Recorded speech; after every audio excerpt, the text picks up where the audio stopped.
Believe it or not, there was a time when Americans could laugh at and with their presidents. Let's call up for a pizza. I can't do that. I can't call up and say, this is the President of the United States, send up a sausage pizza. Mr. President, we've noticed you always look down at your feet when you speak. Now, why is that?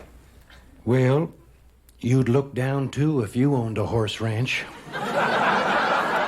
Coming up, presidential humor with cuts from two of the most successful comedy albums of all time, The First Family and The First Family Rides Again, here on The Off-Ramp.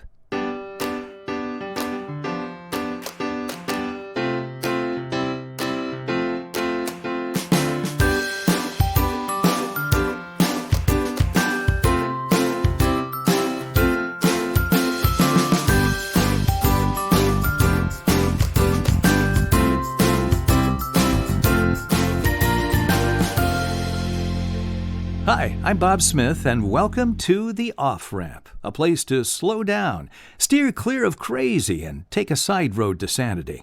We're doing something special for this edition. This is part one of presidential humor. Now, there was a time when presidential humor meant something entirely different than it does today.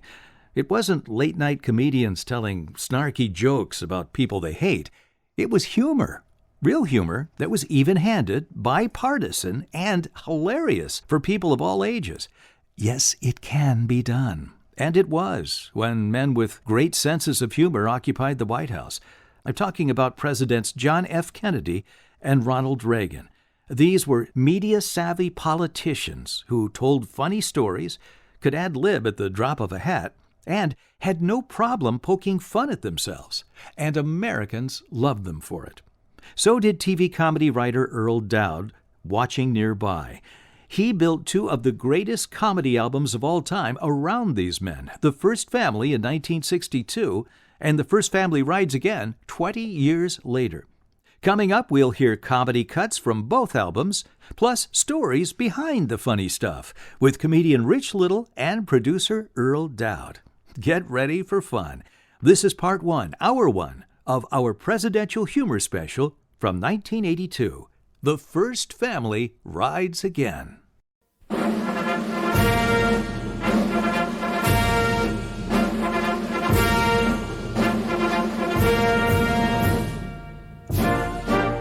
The time was the early 1960s. That's when this man, Earl Dowd, produced an album about the President of the United States with a young impressionist named Vaughn Meader. Actually, I saw Vaughn on a talent scout show, and he did the president, of course, during the press conference.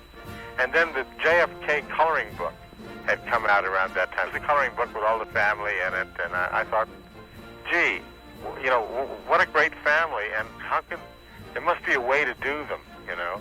And then I thought, a record album, gee, that would be really exciting. Sir, as head of this average family, what was this new experience undergone by you and the members of your household? Well, after 2 years of brushing with the Crest toothpaste, our group had 21% fewer cavities with Crest. The album was The First Family, the fastest-selling comedy disc in the history of American records. 20 years later, in 1982, there was another president, and Earl Dowd produced another album, The First Family Rides Again, with this man, impressionist Rich Little. That's true. That's true. What happened with the Reagan impression was that it was very thin at the beginning, and Earl Dowd kept saying to me, do you do Reagan? And I said, well, I do him. You know, I'm still working on it. He said, well, we should do an album. And I said, well, I'd like to do an album. Let's learn a little more about him and let me work on the impression, you know. So when a year was up, I was fairly happy with the impression, and Earl said he was ready to do the album. Well, goodbye, Nancy. Ronnie, wait. Now, don't forget who you are. Oh, I won't. That's why I always carry my American Express card. Right. Coming up, we'll hear more comedy, and we'll chat with Earl Dowd and Rich Little and learn the story behind the making of The First Family Rides Again.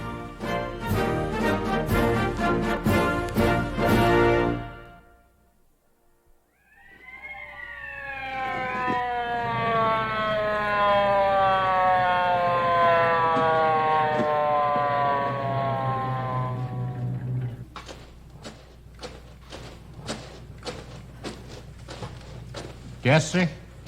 Fill her up, please. Just this car? No, all 70 of them, and the motorcycles. Yes, sir. By the way, do you give green stamps? No, sir, we don't. Forget it. In retrospect, 1962 seems like an innocent, refreshing time in America. The country had a young president who liked to laugh, who even poked fun at himself in public, and the public loved it. Even those who didn't like John Kennedy admired his style, and they laughed at his jokes. And a young comedy writer named Earl Dowd sensed a potential goldmine of humor in that atmosphere. Using the talents of impressionist Vaughn Meader, Earl Dowd created a record album that placed the President of the United States and his family in everyday situations and gave them funny resolutions. The result was The First Family. Actually, I saw Vaughn on a talent scout show. I thought it had been the Godfrey show, but he corrected me a couple of weeks ago.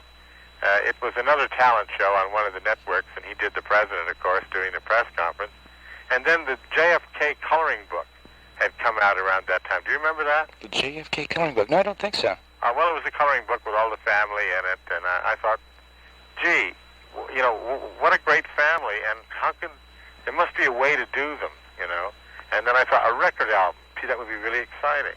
So it was a JFK coloring book, and Vaughn's appearance, and he did a remarkable Kennedy, as you remember, Bob, and it was a combination of those two things that threw me into it.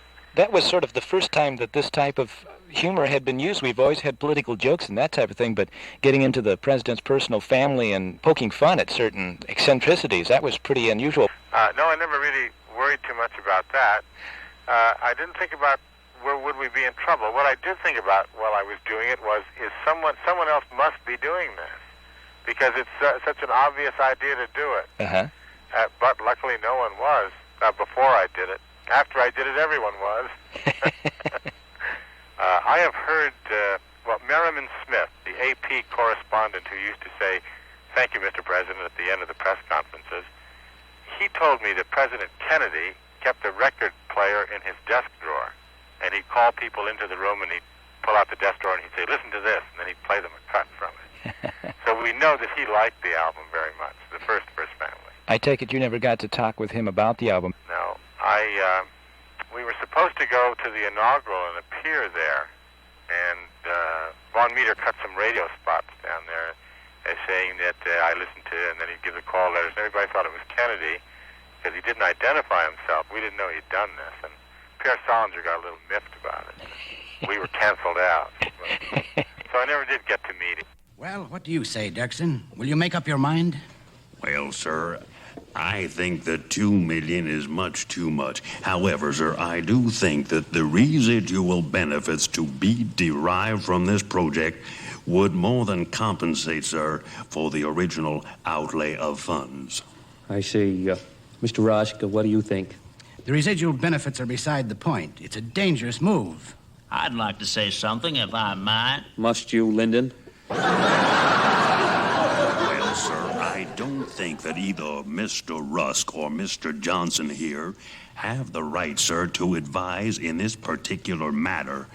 I do believe, sir, that the decision is up to you. And if I may say so, you are holding things up. I think this truly calls for an immediate decision on your part, sir. Ev, you drive a hard bargain.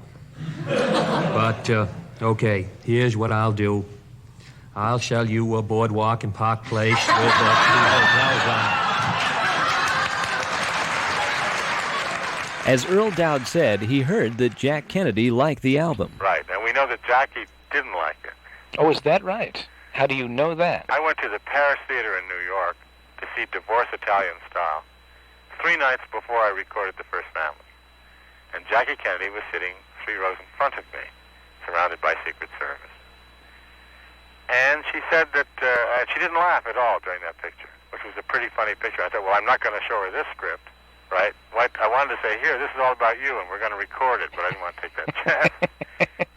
I was a little rough on her in the White House tour. Now we're entering the President Grant drawing room, which I think you'll find rather interesting. We decided to leave this room just the way it was when President Grant left office. I do notice a lot of dust on the furniture in here. Yes, and that dust was a gift from Mrs. E.C. Landon of Wilkes-Barre, Pennsylvania. Now, if you'd care to follow me down this hall to the next room, as we go, I should like to point out the various paintings on the wall. Yes, I wish you would point them out. Well, there's this one, and this one.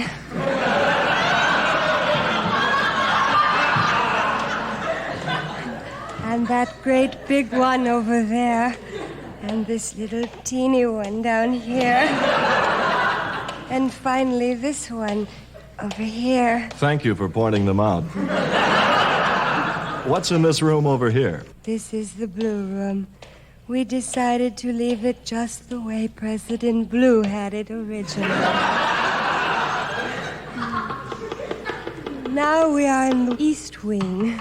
This is the section we are having completely remodeled. All the rooms are being changed around. Yes, the carpenters certainly are busy, aren't they? Aren't they, though? And those carpenters were a gift from Mr. and Mrs.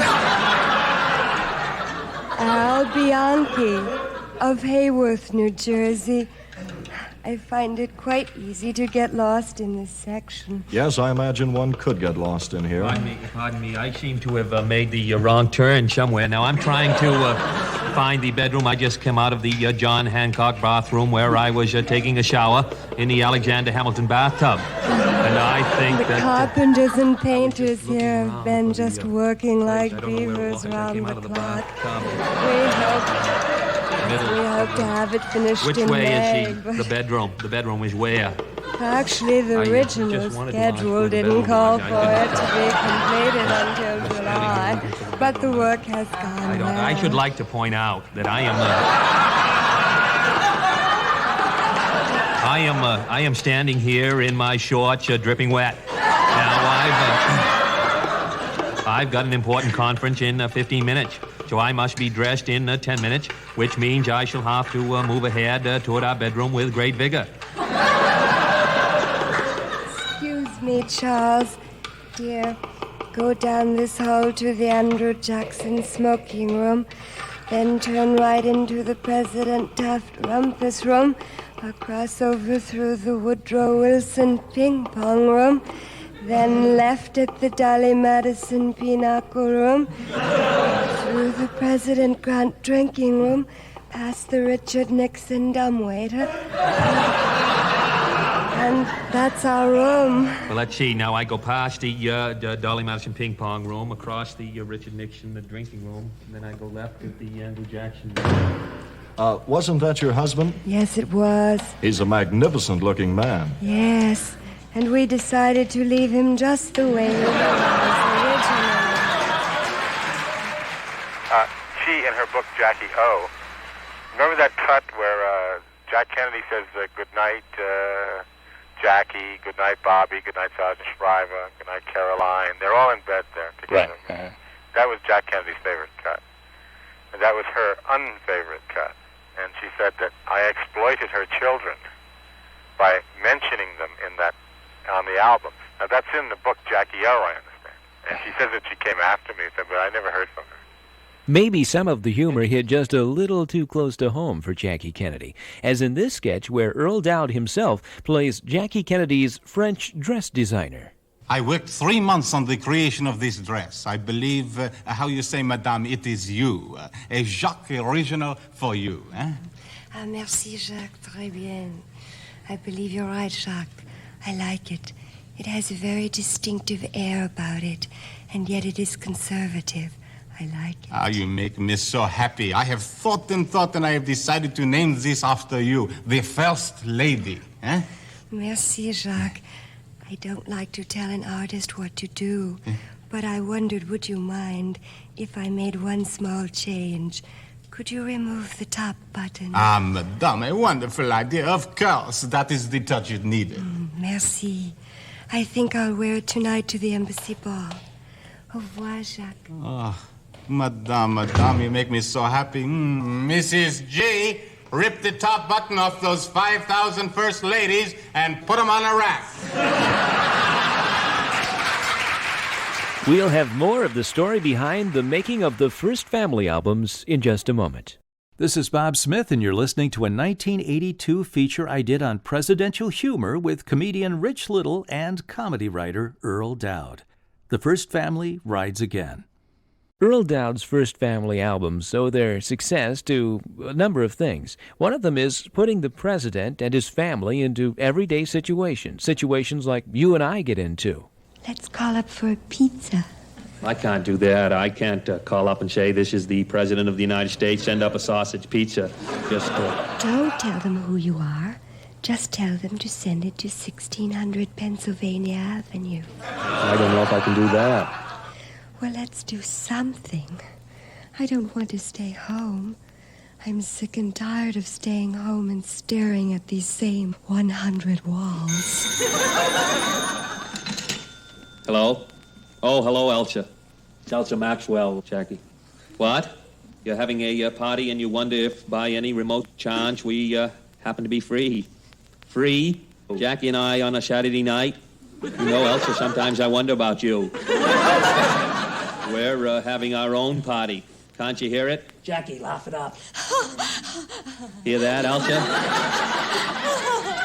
That Adlai, he's such a cutie. He always makes Jackie laugh. Just a minute. Yes, thank you. I will have some more champagne and fill the Maharaja of Baroda's glass. Don't forget the Maharini. Oh, Elsa, I have to hang up. The Humphreys and Goldwaters are at it again. Goodbye, Elsa, and thanks for thinking of us. With his first family record, the career of young Vaughn Meader, then in his 20s, skyrocketed. He appeared on Ed Sullivan, The Tonight Show.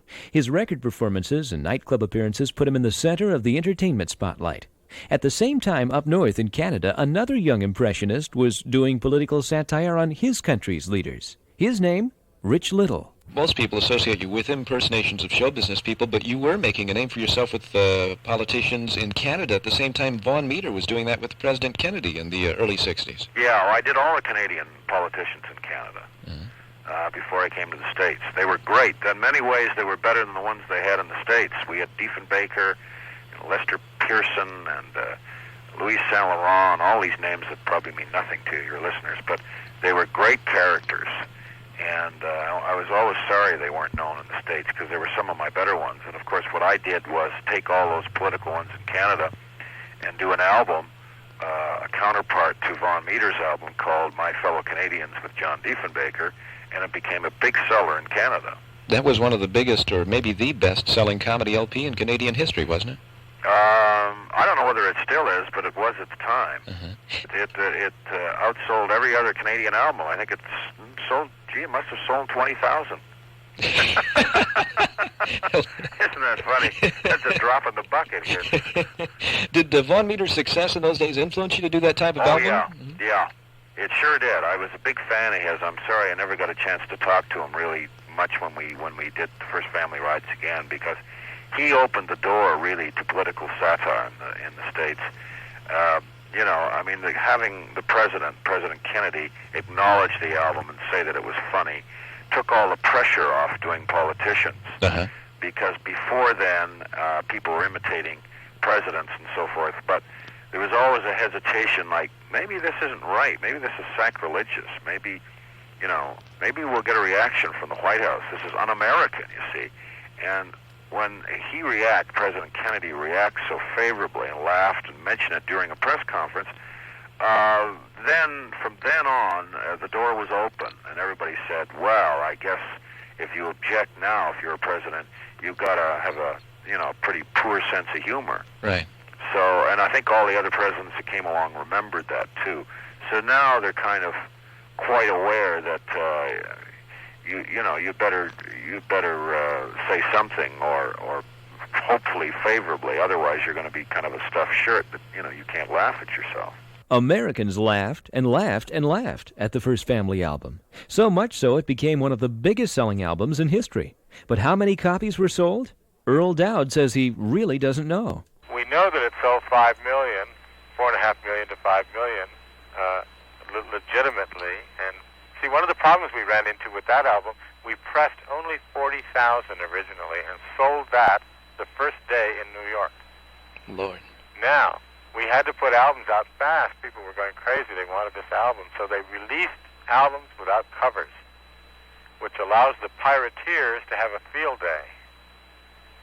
So when we put albums out without any covers on them, so did everybody else. So it's quite possible there's another 5 million that were sold there that we have no accounting of. Well, Or we get paid for. that you would, yes, exactly. I would guess. So let's say it sold 9 million records. Case with ours, everything that we pressed and was shipped was sold. You can't find a copy today. It's hard to. In 1963, Earl Dowd produced a second First Family album. But the laughing stopped on November 22nd when John Kennedy was shot in Dallas. President Kennedy died, and so did Vaughn Meader's comedy career. And the First Family albums were pulled from the record racks. The timing of the release of the second Vaughn Meader album was kind of was disastrous in a way, wasn't it? I really feel that it ran its course, Bob. It was out for quite a few months before he was assassinated. We took it off the market after the assassination in respect to President Kennedy. But it sold about 350,000 albums, and I really feel that's what it was going to do. Having it out there any longer probably would not have made any difference. Meanwhile, in Canada, Impressionist Rich Little's career was also disrupted by the Kennedy killing. Just like Vaughn Meader's second First Family album, your second big album, was it Scrooge in the Stars, I believe? That had to be pulled from the racks after Kennedy's assassination, too, because you did a JFK impersonation? Yeah, well, that was the first time I ever did the Christmas Carol story as a record with Jack Benny as Scrooge then. And, I had a line in there as John F. Kennedy. He played the spirit of Christmas yet to come. And he actually had a line in there that said, my life upon the globe is very short. As a matter of fact, it ends tonight. It ends as quickly as you can say, and I forget the word. But, that was really spooky because right after that he was assassinated, and to hear him on a record say, my life is short, the record company said, geez, we better go back in and replace him, because that really jars you. And I went back in and put Lloyd Bridges, of all people, back in place of John F. Kennedy. But then the interesting thing happened was all the people wanted the original copy because it was kind of like a collector's item. So there are a few of those original copies with Kennedy still floating around, After the Kennedy assassination, Earl Dowd went on to do other comedy recordings. But until the First Family Rides Again, none was anywhere near as successful as the First Family recordings. Vaughn Meader did star in another Earl Dowd production. I did The Second Coming, which was about Christ, and Vaughn Meader was Christ. And it's a very warm, marvelous album, but we didn't get any airplay. You think it was because of the content? Uh-huh. Just the fact that it was religious in nature, and you have to be very careful of that.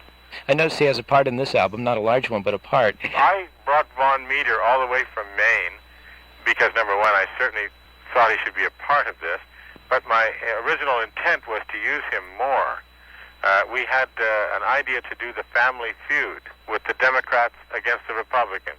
He would have played Teddy Kennedy, of course, but couldn't get Richard Dawson. And I just felt I didn't want to do the Family Feud without Richard because it's his show, and we really needed him. So I didn't do it, and Vaughn was here, so we used him on that one cut, which is called Integration. He's the second voice on that. That's no answer. Hey, we've tried all these things. Forget it. You're missing all the important points. No, you... Gentlemen, please. All right. Now, this emergency session has been going on for almost an hour. As president, I'm going to have to make a decision here. So I want the bottom line. Each of your final recommendations. Now, let's start with the Secretary of State. Mr. President, I repeat, this isn't simply a question of not enough blacks, nor is it too many whites. It's a question of distribution. Well, all right. Bill, as Attorney General, how do you see it? Well, I'll go along with Jim. Regardless of the numbers, let's face it, blacks have always wound up at the bottom and whites at the top. Al? Yeah, you're putting the Secretary of State on the spot. In my opinion, this problem is not just blacks and whites, or for that matter, yellow or red. It's all the way across the board. Well, I guess the whole thing comes back to the question of money. Now, Bob, you're Secretary of the Treasury. So what's this kind of redistribution going to cost us? Okay, in terms of current dollars, let's face it, black jelly beans are 79 cents a pound. The whites and the reds are 69 cents, the browns and yellows and blues, not to mention the maroons, are only 40. Next, we'll have more comedy and Earl Dowd and Rich Little talking about the making of The First Family Rides Again. Yes, down in front. Mr. President, may I ask a question concerning Cuba? At any time in the future, is there any chance that you might recognize Fidel Castro? Well, certainly, I'd recognize him any time. He's got a big beard, smokes a cigar, and wears one of those sissy caps. Comedy writer Earl Dowd. I felt that Reagan had the same charisma almost as the Kennedys. That magic aura about him. What makes Ronald Reagan Ronald Reagan? Well, it's a combination of things. Rich Little. It's that hesitation and the humming and hawing that he does. In a moment, Earl Dowd and Rich Little will tell us more about the making of the hit comedy album The First Family Rides Again.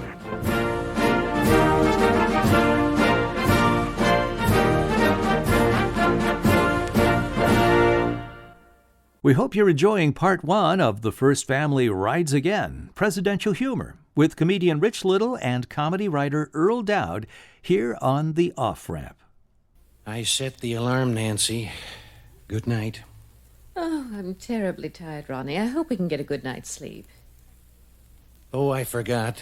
There's been a lot of confusion as to when they're supposed to wake me up and when they are not. So I told them for a while if they were in doubt, they should call me anyway, and I'd let them know if they did right or wrong. Oh, dear. Sounds like it's going to be quite a night. Well, don't worry, dear. Good night. Good night, Ronnie. Mwah.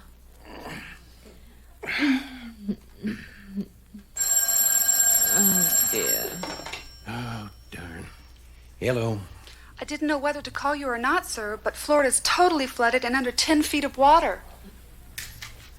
Well, take pictures in the morning.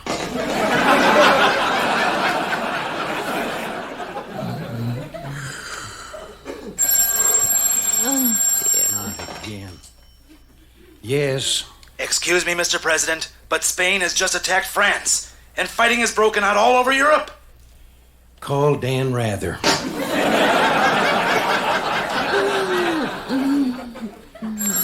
Oh, this is dreadful. Hello. Mr. President, the Navy is missing.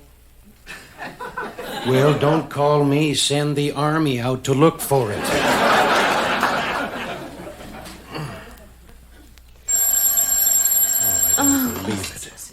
Yes. Sorry to bother you, Mr. President, but one of your old movies is on The Late Show. Everybody up! Albums come and albums go, and comedy albums die a very quiet death on the record racks every day, particularly albums that satirize contemporary politics or contemporary issues. So what is successful? We ask Earl Dowd. Okay, I think, first of all, that people buy record albums about politicians who they like. It's very difficult to sell an album about an unpopular politician or one who's just sort of middle of the road in popularity. I felt that Reagan had the same charisma almost as the Kennedys. That magic aura about him, and a lot of people like him, and he looks great. You know, he's a former movie star. There's a lot of glamour there. You know. And that's why I felt it's right to do this. And also, there hasn't been anything in 2 or 3 years like it. So it seemed like good timing to me. But also, I do know you can't fool the public. You've got to give them funny material. If the album was not funny, it wouldn't sell. I don't care who it was about. In Welcome to the LBJ Ranch, we took the actual voices of politicians and put new questions to their old answers. Right. Kind of a sneaky premise. But it worked well. I did do other albums, though, where I had the families of the presidents, more or less. The Honest to God, We Really Mean It, very last Nixon album. which I did on Brunswick, had the Nixon, some of his family. Henry I was about Kissinger. Okay. It was about his family. Spiro T. Agnew is a riot with Stanley Myron Handelman. And that, of course, was about Spiro T. Agnew, if you will. I've done about 12 albums, all told. Not all of them, well, practically all of them are of a political nature. I think you have to be funny. I think you have to be timely. I think you have to be tasteful. And you have to be about somebody that they care about. Nobody's going to spend $8 or $9 to buy an album about somebody who they don't like. You would think maybe because you're mean to them or nasty to them and they're unpopular that everybody would buy it, but I didn't find that to be the case. Not with the Nixon album, for instance, huh? The Nixon album didn't do well at all. Writing material for a satirical album is one thing, but finding someone who can do a credible imitation of a public figure is something else again. Sometimes people just can't focus in on anything they can work with in imitating someone. Very few people imitated Jimmy Carter. Fewer still did Gerald Ford or Dwight Eisenhower. And some people thought that Rich Little would have the same problem with Ronald Reagan. I understand a lot of your close friends didn't even think anyone could do a good impersonation of him because they thought there wasn't enough material. Well, that's true. That's true. What happened with the Reagan impression was that it was very thin at the beginning, and Earl Dowd kept saying to me, "Do you do Reagan?" And I said, "Well, I do him. I'm still working on it." He said, "Well, we should do an album." And I said, "Well, I'd like to do an album. Let's learn a little more about him, and let me work in the impression, because I think you need to let a little time go by when you first get in office so that we know about the person. We see the problems they're getting into, we see how they move and the little expressions and stuff, and then you have things to do satire on." So when a year was up, I was fairly happy with the impression, and Earl said he was ready to do the album, and he'd hired like 15 writers, which I never understood why, but and then this cast, another thing he did was he hired a huge cast, and I said to him, "Well, Earl, I don't know whether we need a big cast, He said, "Well, I want to have a lot of stars in this album." I said, "Fine, but what are they going to do, And that was a little bit embarrassing because we didn't need as many impersonators to do the album because there were a lot of things that we didn't need them for. And it became a little embarrassing in that we had some well-known people who were just sort of standing waiting to do a line, like Von Meter, and Roger, who are excellent at what they do. Right. I felt sort of bad for them and said to them, "Hey, listen, you guys do Nixon and do Jimmy Carter." And they used to say, "But those are yours." And I said, "Hey, they don't belong to me, So it was almost like we got to give some of these people something to do. So I ended up certainly doing an awful lot on the album, but when people would ask me why I didn't do Nixon on the album, that is primarily the reason, is that Roger and Roger did them fairly well, and give them a chance, Didn't want to step on. I don't own Nixon anyway. and it worked out very well because, they do kind of a caricature on Nixon and Jimmy Carter, and it was quite funny. It isn't the way I would have done it, but, this little phrase, "I fold," is kind of cute and kind of caught on. And if you remember the album in the poker game when he says, "I fold," right? Says Jimmy. Well, Charlton Heston came up to me at the AFI salute to Frank Capra and said, "I love your album. I mean, I play it all the time." I said, "Really?" He said, "Oh, it's funny." And then Charlton Heston said, "I fold," and I nearly folded when he said that. That's funny to hear Charlton Heston do Jimmy Carter say, "I fold." But, it shows the impact that album has. A lot of people that you wouldn't think that would be into a comedy album of that kind were buying it and playing it for their friends. And the exciting thing was to go around the country and go in the record stores and see people buying 5 and 10 copies apiece, Boy. Yeah, that was great. They buy, I'd write down to Uncle Charlie, to Aunt Minnie, and I found out that they were buying them for friends, or birthdays or whatever. And that was great, and that's really probably why the record took off. I think the record took off for 2 reasons. That first of all, it wasn't a blue album, and it wasn't an offensive album. And the second reason, which probably ties in from the first, is that because it wasn't a blue album, you could play it on the air, and the DJs just took it and played the heck out of it because they knew there wasn't anything on it that was blue or offensive. And I had more disc jockeys saying to me, gee, I'm glad you did an album like this, you know, because so many albums we get at the station, they're marked do not play. Exactly. Take home and play, but don't play on the air. Right. And you know, being in radio, that if you have an album that says, play the first cut, one half of the second cut, don't play the third and fourth, you'll eventually just say, oh, I can't be bothered.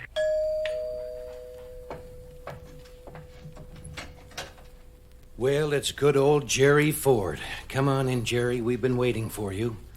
Dick and Jimmy are already here. Sorry I'm late, Ronnie. I couldn't find the house.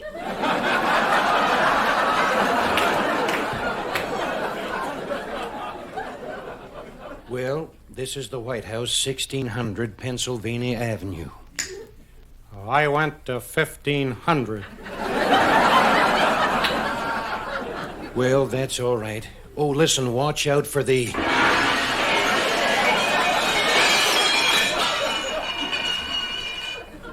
China.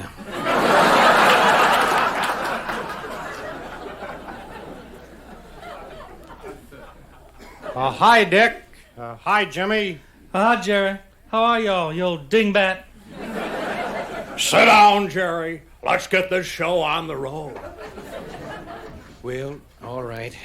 Now, the name of the game is draw poker. I fold.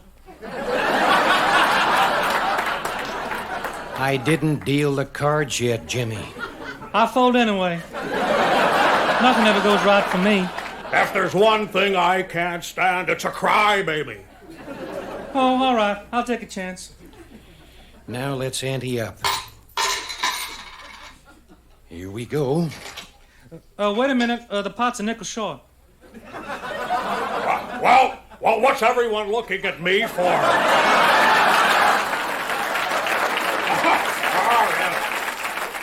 Oh, for goodness sakes. It must have got stuck in my coin changer. Deal them out. I feel really lucky. All right. Who wants to start it off? Well, I open for a dime, but I know I'm going to lose. I'm in. Well, it's up to you, Jerry. Give me all your eights.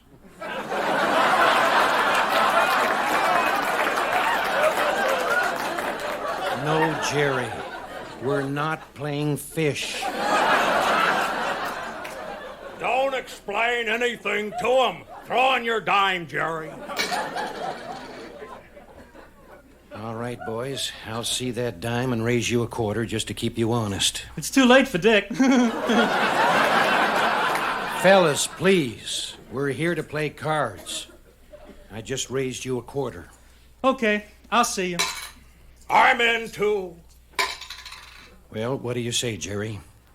I knock with 5. Jerry, we're not playing gin. We're playing poker, you imbecile. Dick, please, you're speaking to a former president of the United States. You're right. Pardon me, Jerry. I already did.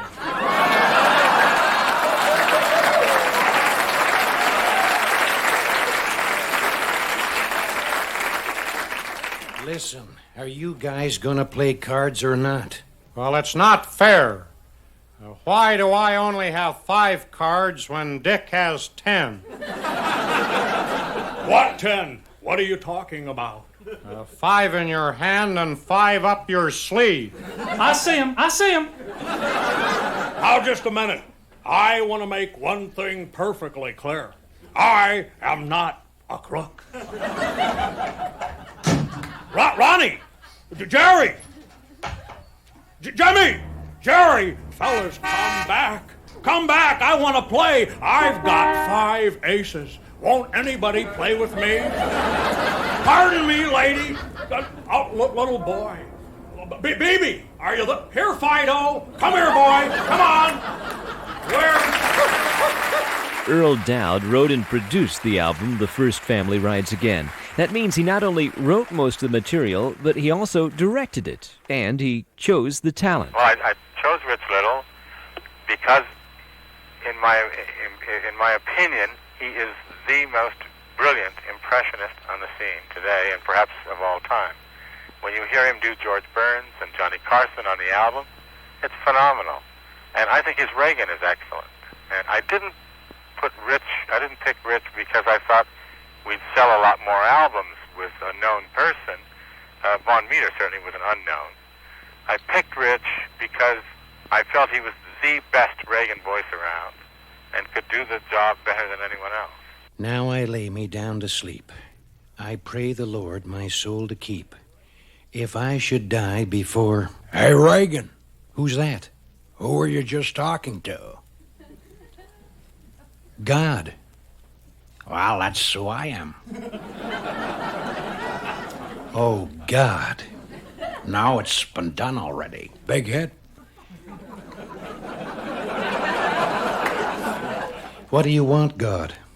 I just wanted to let you know that I intend to see to it that your economic plans blow up in your face. That you won't be reelected and your daughter Maureen won't make it to the Senate. But why, God? Nobody cuts off my Social Security. Coming up next, Rich Little explains what makes Ronald Reagan sound like Ronald Reagan.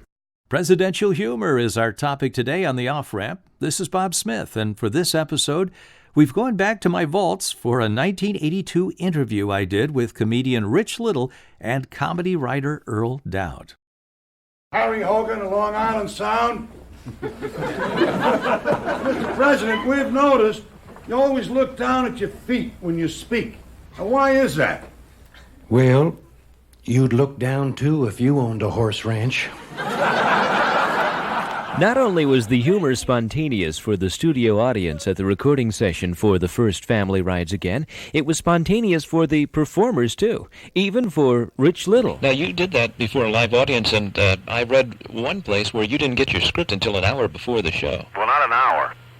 Every time I talk to somebody, it becomes less, but it wasn't an hour, but it was like, to be realistic, it was probably, I'd say, I think 6 hours before. Uh-huh. There was enough time to actually go through everything and make changes and take out, put in new stuff, and make it in time for the taping. But there were moments even during the taping of the album in front of a live audience where I was still leaping ahead and changing things. And it's not the best way to do a record, because you should have the material a couple of weeks ahead or a month ahead so that you can discuss it and change things and feel comfortable.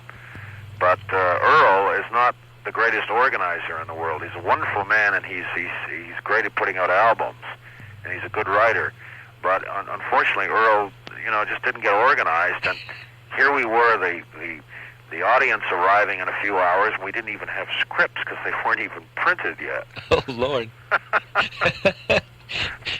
The Reagan impersonation, what makes Reagan as far as the voice is concerned? I've read where you have to get the mannerisms down to really feel that you do a person, but on the record, of course, all it is the voice. Is it the breathy quality primarily? Well, it's a combination of things. It's that hesitation and the humming and hawing that he does. What does he call it? He calls it flip-flopping or waffling. No, I don't waffle. I pancake more than waffle. But and the little sayings, of course, at the beginning help, like the word whale, and there he goes again. And it's kind of a soft, breathy kind of a voice. It's becoming better really all the time, as I say, because when pressures come along and you have to speak so much and you're under so much fire, you exaggerate and your real mannerisms and idiosyncrasies come through more, So I think he's getting to be a better subject as every day goes by. All right, why don't you ask Ronald Reagan a trivia question? Okay. Mr. President, could you tell me what was the movie you made with Barbara Stanwyck?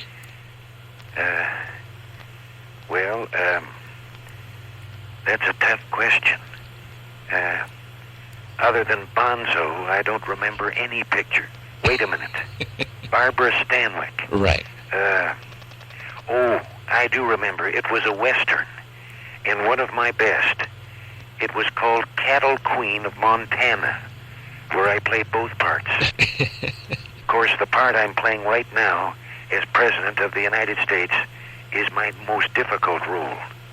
And it's a good script, but I don't think it's going to have a good ending. All right, please have a seat.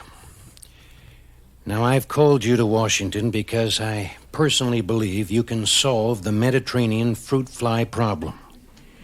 Jerry Brown did not have the success with it that he had hoped in California, and now those medflies are spreading to other states. Now, this is serious and top secret. Do you think you can rid us of these pesky fruit flies? Kermit?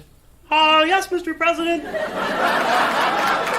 but it'll take a while. There's just so many of those little buggers I can eat. But I'll be a piggy for you. Next, what's it like behind the scenes to be in the audience at one of those first family recording sessions? We'll hear from Earl Dowd and Rich Little.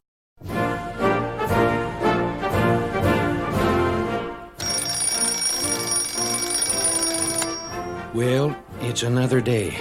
Another day, Nancy.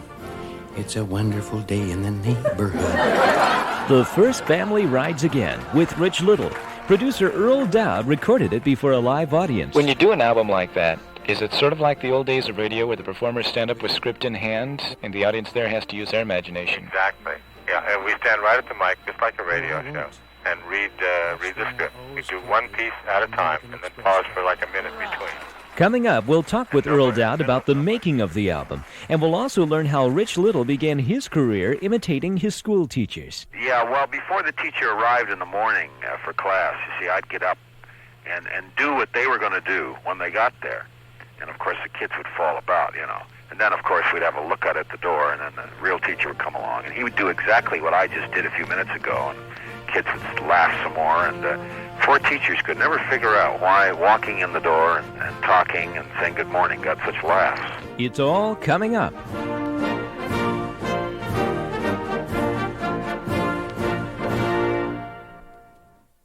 Excuse me, Mr. President. There's a Dr. Bleistift outside, and he has an appointment.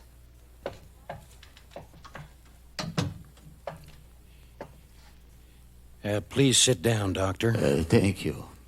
As you know, the CIA does require a psychiatric profile on all government employees. Well, I've never seen a psychiatrist before. Do I have to get undressed? No, that is not necessary, Mr. President. Now, first, I'd like you to try and recall any terribly traumatic incidents in your childhood which have hideously scarred your life. Well, I remember one day when I was 10 years old, I was walking down Main Street with my dog Spot. And on the way, I waved to Tony the barber. And I said hello to Sam the tailor and Schultz the butcher. What a great guy Schultz was. I mean, I like Sam and Tony too, but I think I like Schultz better. You know, Spot liked Schultz too.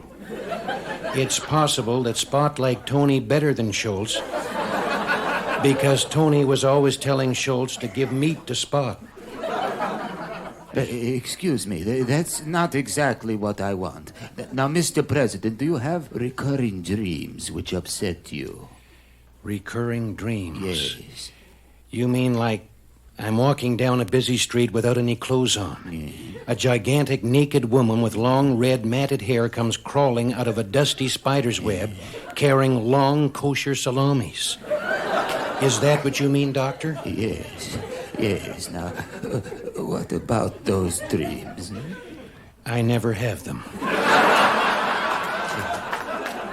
Mr. President, you must be hiding something deep within your subconscious. Now, let's try and get at it by means of word association, shall we? I will say a word, and you will say whatever comes to mind. All right, fine. This won't take long. Now then, summer. Summer. These are tough, I'm thinking. Winter. Day. Night. Black. Welfare.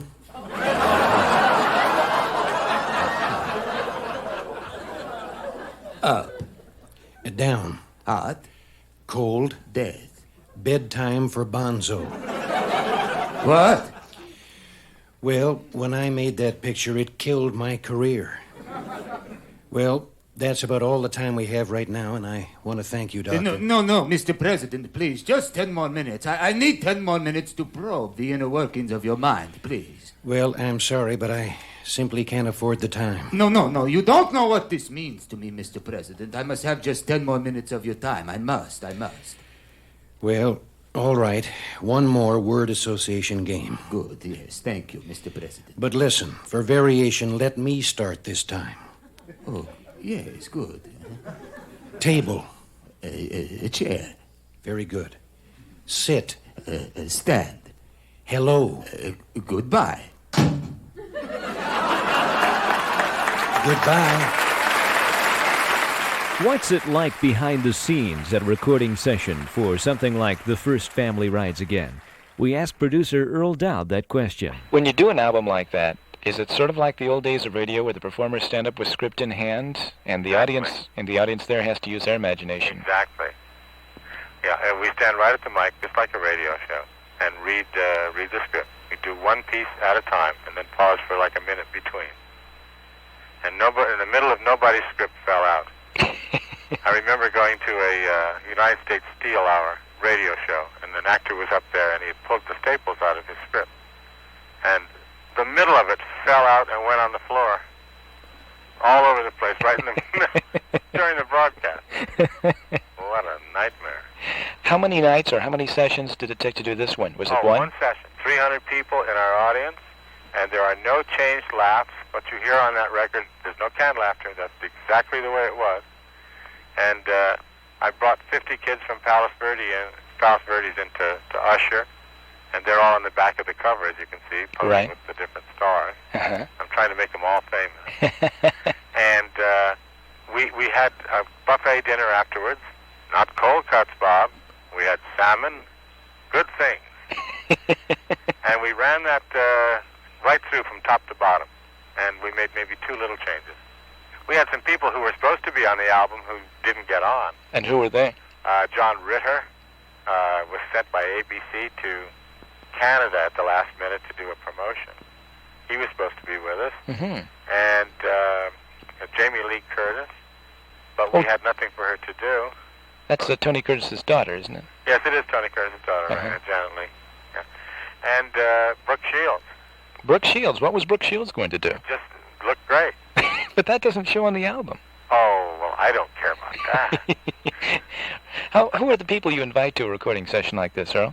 You invite your friends and people in the business and some lawyers and a nice cross-section of people and maybe a few stars, if you know any, just to sit in the audience. Some lawyers, you say? Pardon? Some lawyers? Oh, sure. You have to have lawyers to make a record deal. So you invite them to come along. Yeah, but might as well let them know what they're getting into. Is there a lot of material that's performed before that live audience that just doesn't work, that might get thrown out? Well, not a lot. Sometimes we did one piece that didn't make the record album. Would you like to hear it? Sure. Okay, it's a hairdresser, 2 hairdressers in Beverly Hills. And one is saying he's very nervous. He's never done President Reagan's hair before. What does he do?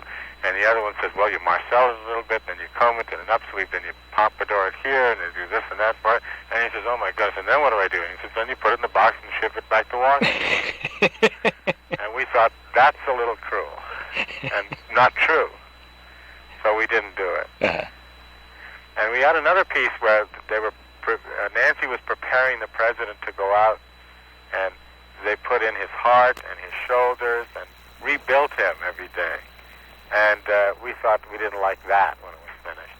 But the beginning of that, he sang the Mr. Rogers thing, It's a Lovely Day, you know that thing. And at the end of that, she said, now don't forget who you are. And he says, no, I won't. That's why I always carry my American Express credit. American Express card. And so we took the beginning and the end and put them together and threw all the middle out. Unlike the Vaughn Meter albums, the First Family Rides Again album does not include any sketches concerning Ronald Reagan's children. Because we just didn't think of anything with the kids that we could use. And there's one exception to that. we had a little sketch that we wanted to do, and Rich and I talked about it just before we recorded, and we thought maybe it's not funny. But every time I tell it to somebody, they laugh, so I'm going to take a chance with you. Okay. Now, it's President Reagan talking to his son, Ron, who Michael Richards on the cover is Ron in the ballet suit with the tutu. Mm-hmm. You see that? Right. And you know Ron is a practicing ballet. That's correct. Okay, so the president's talking to his son about how great it is for father and son to do things together, which it is. And we get the feeling they're going to go to a baseball game or they're going to go fishing, but they're actually practicing ballet. And at the end, a winded president turns to his son and says, next time you be the hunter, I'll be the swan.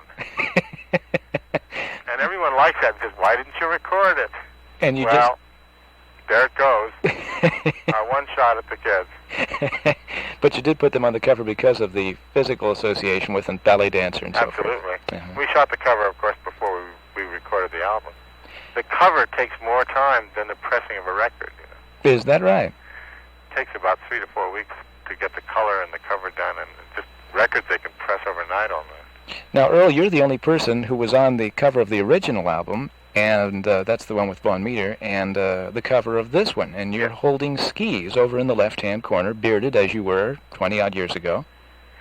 Well, you see, that started with Jackie Kennedy liking to water ski. So everybody said, why are you holding those skis? And I said, well, Jackie Kennedy likes to water ski. And they all said, well, we didn't know that. When we asked Earl Dowd to name one of his favorite routines from the First Family Rides Again album with Rich Little, he cited the one where the president meets Mr. Bill, the character from Saturday Night Live television. I like Mr. Bill because I think the kids will dig on that, and I'm a fan of Mr. Bill's anyway. And we went up to Arrowhead this year.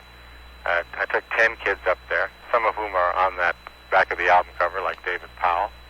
They had this cassette player, and we kept looking at this movie of Mr. Bill, and I thought, gee, if the president met Mr. Bill, wouldn't that be ridiculous? And that's what's so great about this, because you can take the president of the United States and put him in situations that wouldn't be funny if you and I were doing them. He eats, he goes to bed, he does things we do, but suddenly with the president doing it's hysterical. That's why it's kind of easy sometimes to write these things. Excuse me, Mr. President. There's someone very important here to see you. Brezhnev? Bacon? Prince Charles? No, sir. It's Mr. Bill. Mr. who? Mr. Bill, sir. You know, the little man who always gets stepped on and smashed on Saturday Night Live? Send him in. Oh, Mr. President, I just wanted to tell you that I think you're doing a great job, and I really like your movies a lot. Yay! Which movies do you like the best? Oh, boy, I like those westerns where you do all those dangerous stunts. Yay! Well, Mr. Bill, I had highly trained stuntmen to do those. But tell me, who does your stunts? Well, gee, I have to do all my own stunts. In fact, that's why I wanted to get into something a little safer, like politics. Could you give me some pointers about how you broke in? Well, I'd be glad to, Mr. Bill. Listen, why don't we discuss this out in the Rose Garden? Hop up here on the windowsill and I'll show it to you. Well, could you give me a hand? No, that's a little high for me to hop. Sure, Mr. Bill. But be careful there. Watch out. Well, there's the Rose Garden down there, and watch out! I would... No.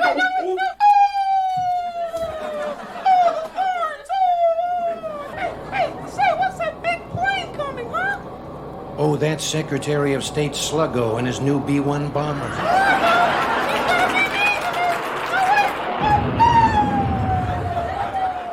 The poor little fella should have stuck to show business. Coming up next, Rich Little tells us how you can spot a future impressionist on your local school grounds. And you'll hear that in part 2 of The First Family Rides Again, Presidential Humor, next time on The Off-Ramp. This is Bob Smith. Thanks for listening.